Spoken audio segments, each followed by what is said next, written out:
వ్రతశాల ఇది నా యేసు నివసించశాల. దేవునికి స్తోత్రములు కలుగును గాక, దేవునికి మహిమ కలుగును గాక. సర్వశక్తిమంతుడు అయినటువంటి దేవాతి దేవుడు మనలందరినీ ప్రేమించి ఆయన ఇచ్చినటువంటి శుభదినాన్ని బట్టి దేవదేవుని స్తుతిస్తూ ఉన్నాను. మీ అందరికీ శుభములు వందనములు తెలియజేస్తున్నాను. ప్రియులారా, ఈ శుభదినాన ప్రతి ఉదయమున బెతెస్దా ఉదయకాల ప్రార్థన ఊటలు అనే కార్యక్రమం ద్వారా దేవుడు మనలందరినీ దర్శిస్తూ ఉన్నాడు. శ్రేష్టమైనటువంటి వాగ్దానములు అనుగ్రహిస్తూ ఉన్నాడు. మనందరి ప్రాణాత్మ దేహములను తెప్పరిల్లు చేస్తూ ఉన్నాడు. ఈ శుభదినాన్ని కూడా దేవుడు మనకి ఇచ్చినటువంటి లేఖన భాగం చదువుకుందాం. యోహాను సువార్త 14వ అధ్యాయం 3వ వచనాన్ని చదువుకుందాం. నేను వెళ్ళి మీకు స్థలము సిద్ధపరచిన ఎడల నేనుండు స్థలములో మీరును ఉండులాగున మరలా వచ్చి నా యొద్ద ఉండుటకు మిమ్మల్ని తీసుకొని పోవుదును. దేవునికి స్తోత్రములు కలుగునుగాక, దేవునికి మహిమ కలుగునుగాక. సర్వశక్తిమంతుడైనటువంటి దేవాతి దేవుడు దేవుని సన్నిధిలో చేరినటువంటి దేవుని బిడ్డలమైన మనల్ని సపరేట్గా దేవుడు చూడడం లేదు. మీరు వేరు నేను వేరు అనట్లేదు. దేవుడు ఏమంటున్నాడు? నేను ఎక్కడ ఉంటానో మీరు అక్కడ ఉంటారు. నేను ఎంత సంతోషంగా ఉంటానో మీరు అంతే సంతోషంగా ఉంటారు. నేను ఎంత శక్తి కలిగి ఉంటానో మీరు అంత శక్తి కలిగి ఉంటారు. నేనెంత ప్రభావంతో ఉంటానో నా ప్రభావం అంతా మీరు అనుభవిస్తారు అని చెప్పడం కోసం దేవునికి మనకున్నటువంటి ఐక్యతను లేక సమానమైనటువంటి సంగతిని దేవుడు తెలియజేయటకై ఈ మాట మాట్లాడుతూ ఉన్నాడు. నేనుండు స్థలములో మీరుంటారు. దేవుడు ఆయన దేవుడు గనుక ఆయన కుమారులమైన మనల్ని, కుమార్తెలమైన మనల్ని దేవుని కుమారులుగా దేవుడు ఎంచుతూ ఉన్నాడు. దేవుడు భూలోకంలో ఉన్నప్పుడు ఏ ఏ ఘనకార్యాలు, గొప్ప కార్యాలు, శ్రేష్టమైన కార్యాలు చేసి చూపించాడో అవి మనం కూడా చేయాలని దేవుడు ఆశపడుతున్నాడు. అవి మన ద్వారా కూడా దేవుడు జరిగించాలని దేవుడు ఆశపడుతున్నాడు. ఉదాహరణకు ఫిలిప్పీలకు రాసిన పత్రిక 3వ అధ్యాయం 20వ వచనం, మన పౌరస్థితి పరలోకమునందున్నది, అక్కడ నుండి ప్రభు అయిన యేసుక్రీస్తు అను రక్షకుని నిమిత్తము కనిపెట్టుకొని ఉన్నాము. మన పౌరస్థితి ఎక్కడుందంట? కింద మాట కూడా చదువుకుందాము. సమస్తమును తనకు లోపరుచుకొన జాలిన శక్తిని బట్టి ఆయన మన దీన శరీరమును తన మహిమగల శరీరమునకు సమరూపము గలదానిగా మార్చును. మహిమగల శరీరము దేవునిదేమో మహిమగల శరీరం, మనదేమో దీన శరీరం. అయితే దేవుడు ఏం చేస్తున్నాడంట? దీన శరీరాన్ని మహిమగల శరీరముగా మారుస్తూ ఉన్నాడు. దేవుని సన్నిధిలో చేరినటువంటి మనల్ని దేవుడు, మీరు దీనులు గనక దీనులుగానే ఉండండి, దరిద్రులు గనక దరిద్రులుగానే ఉండండి, నేను మహిమగలవాణిని గనక మహిమగలవాణిగానే ఉంటాను అనట్లేదు దేవుడు. ఈ దీన శరీరమును మహిమగల శరీరముగా మార్చేస్తున్నాడు. అందుకే దేవుని యొక్క రాకడలో మనం మరణించిన తర్వాత స్త్రీలైనా పురుషులైనా దేవుని దగ్గరికి వెళ్ళిన తర్వాత ఏమవుతారని రాయబడింది చెప్పండి? ఏమవుతారన్నాడు? మీరు దేవదూతలను పోలి ఉంటారని ఆజ్ఞాపించాడు.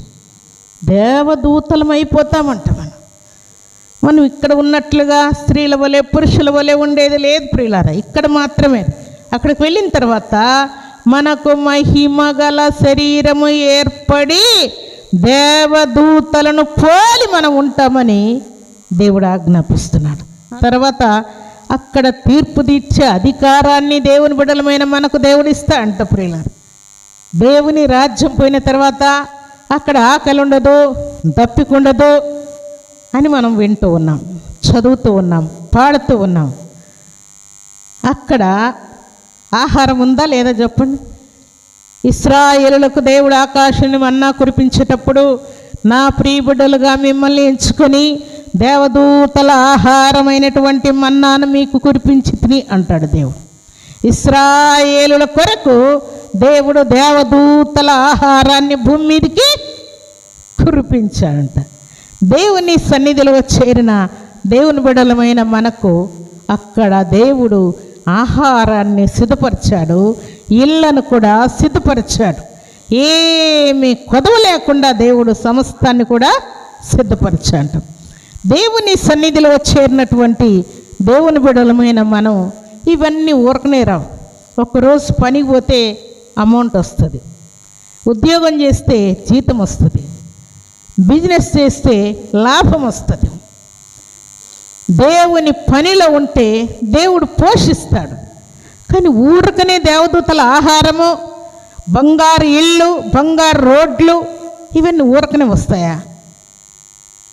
నీకు ఇష్టం వచ్చినట్టు, నీకు నచ్చినట్టు నువ్వు తిరుగుతూ ఉంటే, తింటూ ఉంటే, సోమరిగా నిద్రపోతూ ఉంటే, నీకు నచ్చినట్టు సాతాను సంతోషపెట్టుకుంటూ ఉంటే, దేవుడు నీకు బంగారు ఇల్లు సిద్ధపరిచిన రానైనా, బంగారు రోడ్లో తిరుగుతూ కానీ రానైనా అంటాడా దేవుడు? కష్టపడ్డ వారికి ప్రతిఫలం ఉంటుంది. కష్టపడకుండా ఏమి చేయకుండా నాకు ప్రతిఫలం రావాలంటే అది అన్నీ కూడదు ప్రియులారా. భూలోకంలోనే నీ తండ్రి నువ్వేమి పని చేయకుండా వ్యర్థముగా తిరుగుతూ ఉంటే నీ తల్లే నిన్ను దూషిస్తుంది, నీ తండ్రే నిన్ను దూషిస్తాడు. భూలోకంలో ఉన్నది అంతా కూడా అశాశ్వతమైనది, అయినా కూడా దూషిస్తారు.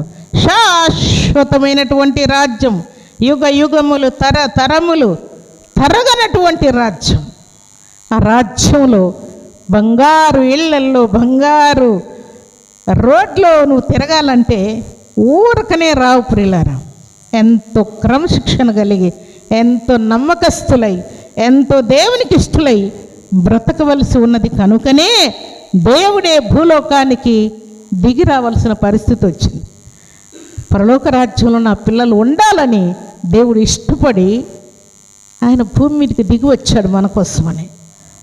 దేవుడు మనల్ని ఆయనతో సమానముగా ఎంచుకున్నాడు గనక ఆయన రాజ్యంలో ఉండడానికి ఎంచుకున్నాడు. కాబట్టి ఆయన భూమి మీదకి దిగి వచ్చాడు. కాబట్టి దేవునితో మనల్ని ఐక్యం చేసుకున్నాడు. దేవునితో ఐక్యత లేని వారెవరు అని అంటే, దేవుడు భూమి మీదకి వచ్చాడని నమ్మని వారు ఎవరంటే మారు మనస్సు పొందని వారు, పాపములు ఒప్పుకొనని వారు. మారు మనస్సు పొంది బాప్తిసం పుచ్చుకున్నా కూడా దేవుని ఆజ్ఞానుసారంగా జీవించినటువంటి వారందరికీ దేవునికి విరోధం ఏర్పడతా ఉన్నది. దేవునితో వారికి ఐక్యత ఉండదని దేవుడు జ్ఞాపకం చేస్తున్నాడు. ఇలాంటి వారందరిని కూడా దేవుడు కనిపెడుతూ ఉంటాడంట. దేవుడు కనిపెట్టినప్పుడు దేవునితో చాలామంది సమాధానం చేయబడుతూ ఉంటే, దేవునితో చాలామంది అసమాధానం అయిపోతూ ఉన్నారంట. ఎందుకంటే ఎవరైతే అసమాధానం అయిపోతూ ఉన్నారో, ప్రార్థించని వారందరూ కూడా ఏమైపోతూ ఉన్నారు? దేవునికి విరోధులైపోతున్నారు. భక్తుడైన సమూయేలు ఏమన్నాడు చెప్పండి? నేను మీ నిమిత్తము ప్రార్థన చేయని ఎడల యెహోవాకు విరోధముగా పాపం చేసిన వాడు అని అంటున్నాడు. ప్రార్థన చేయకపోవడమే పాపం చేసినట్టు. నువ్వేమో చేయాల్సిన అవసరం లేదు. మా కుటుంబం అలాంటిది కాదు, మేము ఇట్లాంటి వాళ్ళం కాదు, మేము అట్లాంటి వాళ్ళం కాదు, అలాంటి పనులు మేము చెయ్యము, మేము చాలా నీతివంతులం, వీళ్ళలాగా వాళ్ళలాగా మేము లేమని మనం చాలాసార్లు అనుకుంటూ ఉంటాం. ఆయన కోసం కాదు, ఇశ్రాయేలుల కోసం ప్రార్థన చేయకపోవడమే పాపం చేసిన దాంతో సమానం అంటాడు. ఇప్పుడు మీ నిమిత్తము, మీ వ్యక్తిగత జీవితాల నిమిత్తం, మీ కుటుంబాల కోసం మీరు ప్రార్థన చేయలేదనుకోండి, మీరు దేవునికి విరోధంగా పాపం చేసిన వారా కాదా చెప్పండి? కాబట్టి మన క్రియల వలన మనము దేవునితో ఐక్యత చేయబడుతున్నాం. దేవునికి వ్యతిరేకముగా చేసేటువంటి క్రియల వలన దేవునికి మనకు విరోధం ఏర్పడుతూ ఉంది. అలాంటి వారిని దేవుడు ఏమంటున్నాడు? పెదవులతో మాత్రం వారు నన్ను స్తుతిస్తున్నారు, వారి హృదయం చాలా దూరంగా ఉంది అని దేవుడు మాట్లాడుతున్నాడు. దేవుని సన్నిధిలో చేరిన మనం భూలోకంలో జీవించినంతకాలం దేవునికి మనకు సఖ్యత ఉన్నదా లేదా అని మనల్ని మనం పరీక్ష చేసుకోవాలని దేవుడు ఆజ్ఞాపిస్తున్నాడు.